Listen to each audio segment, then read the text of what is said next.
नमस्कार, प्रणाम। और हम भोजपुरी का टुनटुन यादव और ये हमारे छोटे भाई रंजीत यादव जी। और आप सब बताएं जा कि होली में हमारे को बहुत ही ज़बरदस्त गाना आज आइल बा, ससुररिये में जीजा पिटा जइबो। तो वो गाना के आप सब सुनी जा, बहुत ही प्यारा गाना बा, बहुत ज़्यादा प्यारा। और आशा ना पूर्ण विश्वास बा वही ट्रैक पर बा, सिक्सर के 6 गोली छाती वाला पे।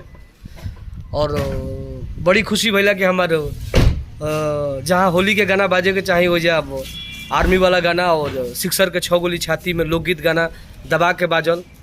और बड़ी खुशी भइल, हर जगह देखता नहीं कि हमारे गाना लौकत अड़ुए। तो तुलो भाई के हिंग एक तरफा बजवाव लो। और हमारे टुनटुन यादव ब्लॉग चैनल के ज़्यादा से ज़्यादा सब्सक्राइब कर लो और पेज के भी ज़्यादा से ज़्यादा फॉलो कर लो। कैसे कि तहन लोग के प्यार हर जगह चाहिए हमरा। और इंस्टाग्राम पर तो गर्दा उड़े ही बड़ा लोग। और इंस्टाग्राम के बहुत जल्द 90,000 फॉलोवर्स होखे वाला बा और पेज तो 1 लाख पार कर गई। और पेज के इतना जल्दी प्यार दलो कि कम से कम मिलियन में जाओ, 1 मिलियन पर फॉलोवर्स होखस। और ऑफिशियल का भी हाल चाल ठीक है ठाक बा।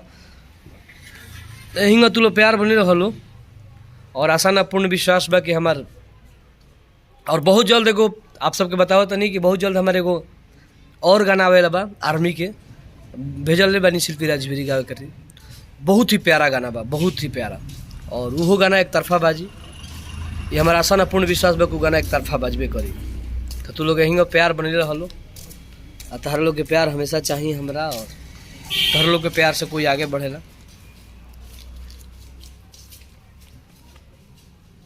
और सर्दी के दवाई गाना के वो 4 मिलियन व्यूज प्लस कर गइल बा।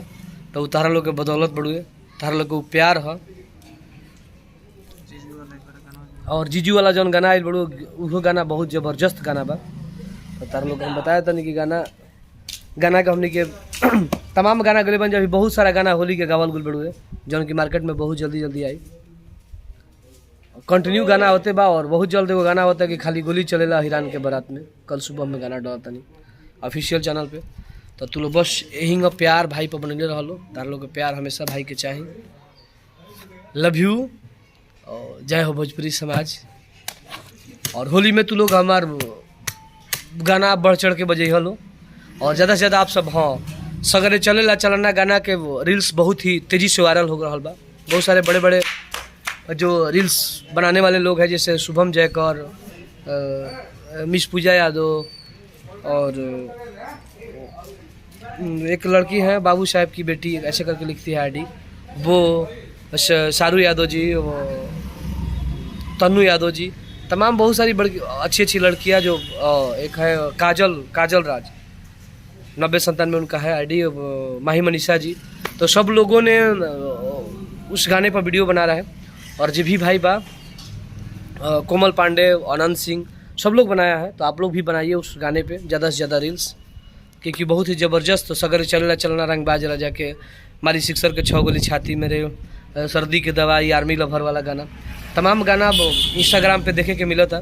तो आप सब यही भाई के ट्रेंड कर रही जा, हर जगह से दौड़ाई जा, इंस्टा से लेके टिकी से लेके मोज से लेके हर जगह आप सब प्यार दीजिए। आप सबके प्यार हमारा चाहिए हर जगह। और लव यू जितने भी हमारे भाई लोग। और आप सबसे ये भी बात बता दें कि हमारा सर्दी के दवाई गाना का 55,000 रील्स बन गया है, बाघवा बिरादरी का 30,000 और हमारी सिक्सर के 6 गोली 15,000 बना है। तो तू लोग हिंगा प्यार हमारा पर बने रहो। और अतना प्यार दलो कि भाई के हर जगह छेले रहो गाना। और ये हमारे चाहत बा। लव यू, जय हो भोजपुरी समाज।